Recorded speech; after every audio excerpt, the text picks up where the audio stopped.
Assalamualaikum warahmatullahi wabarakatuh dan selamat siang anak-anak bapak sekalian, khususnya kelas 12 TKJA. Kita kembali mempelajari pembahasan kita mengenai matematika yang sudah kita bahas yang lalu. Sekarang kita lanjutkan yang kemarin kita bicarakan sampai kita bicarakan sudah mengenai penyebaran data. Sekarang kita lanjutkan penyebaran data tersebut. Ini kita Bapak beri judul ukuran penyebaran data. Namun bukan berarti Bapak melangkap pembelajaran kita yang lalu, tapi Bapak hanya menyingkatkan saja. Boleh kita perhatikan rumusan ini di sebelah ini yang ada di papan tulis. Ada di sana desil. Kemarin dah Bapak kasih judul desil. Ada di sana persentil. Ini tak apalah buat contohnya. Hanya perbedaannya kalau semalam itu rumusannya TB ditambah 1/4 N dikurang FK per FDI dikali P. Sekarang bedanya cuma 10-nya aja sama ini DI. DI ini adalah desil KI. Ya, desil KI. Angka ke-10 daripada DI. DI itu desil DI. Jadi kalau menyelesaikannya dalam bentuk soal nanti kamu, ya udah ganti 1/10. N-nya berapa banyak nilainya itu. FK kumulatif sama semalam. Sebelum desil kumulatifnya berapa. TB sama. Ya. FDI frekuensi desil ke berapa yang mau dihitung. Kali P panjang. Ya, itu. Persentil hampir sama juga. PI, kalau persentil PI sama dengan TB dikali 1/100. Tadi 1/10 sekarang per 100 karena persentil artinya 100 kali N dikurang FK per FDI dikali P, sama semua. Jadi tak ada pala bedanya, makanya tak pala Bapak buat contohnya ini masalah desil, tak pala bikin contohnya. Bagi yang sudah mengerjakan pembelajaran yang kemarin, ya sudah samalah sama ini dua-duanya. Ya, itu. Sekarang kita lanjutkan pembahasan kita, yaitu ke ukuran penyebaran data. Bagian E. Nanti Bapak kasihkan sama kamu catatannya ini untuk kamu pindahkan ke buku catatan kamu. Rumusan-rumusan ukuran penyebaran data. Banyak ini ukuran penyebaran data ini. Ya. Nah, di antaranya yang pertama, boleh nanti kamu tengok di catatan, di antaranya yang pertama yaitu range. Range yang pertama. Yang kedua, jangkauan antar kuartil dan simpangan kuartil. Inilah yang mau kita bahas sekarang.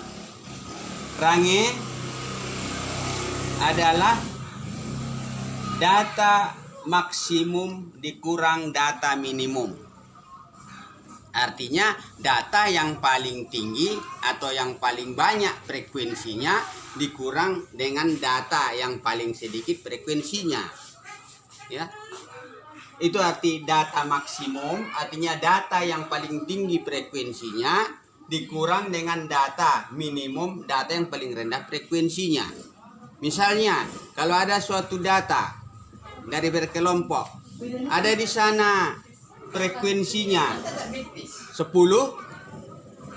satu lagi ada frekuensinya 2. Jadi paling tinggi 10, paling rendah 2. Maka range sama dengan data maksimum kurang data minimum sama dengan 10 kurang 2. Rangenya sama dengan 8. Nah, gitu aja, tak apalah susah itu. Itu mengenai range. Yang kedua, jangkauan antar kuartil dan simpangan kuartil. Antar kuartil rumusannya R. Nah, ingat ini ya rumusannya.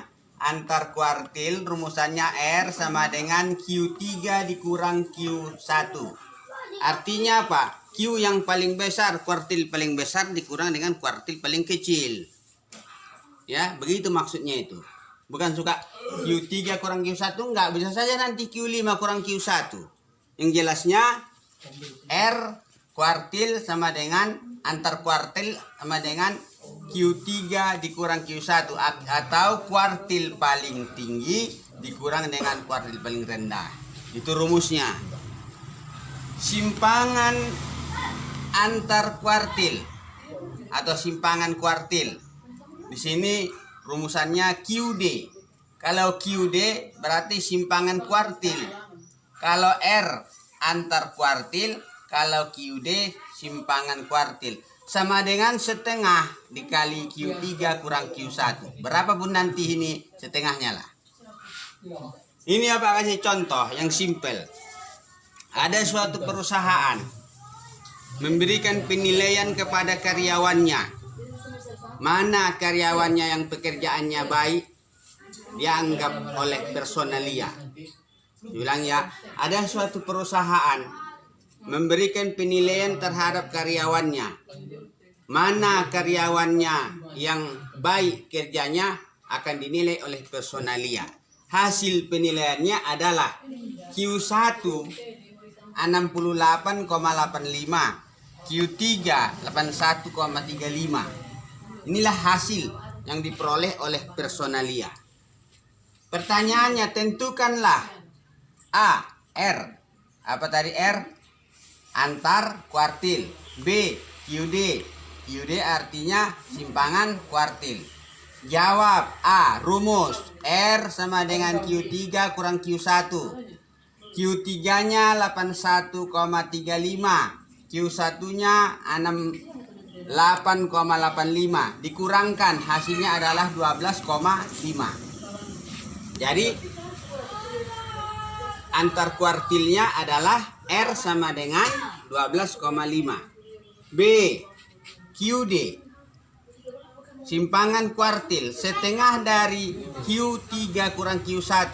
Hasilnya ini tadi udah tahu kita, yaitu 12,5. Di sini buat aja setengah kali 12,5 sama dengan 6,25. Jadi dari permasalahan ini sekarang bisa kamu pahami bahwa jangkauan antar kuartilnya adalah 12,5, sedangkan simpangan antar kuartilnya adalah 6,25. Itulah yang dapat Abah sampaikan. Jangan lupa dibayar SPP-nya. Sekarang sudah pertemuan kita di minggu kedua. Limit bayar SPP sudah sampai jatuh tempo. Jangan ada yang telat bayar SPP supaya nggak ketunggak nanti kita mengikuti ujian semester pada bulan Desember. Giatkan belajar, pelajari di rumah, ya, seperti kawanmu, contohnya seperti begitu apa kasih tugas terus dikerjakannya ya terus sampaikannya benar tahu dia. Kenapa? Karena masih hangat-hangatnya lagi di pengetahuannya, sudah dikerjakannya pula, tak tunggunya bermalam-malam.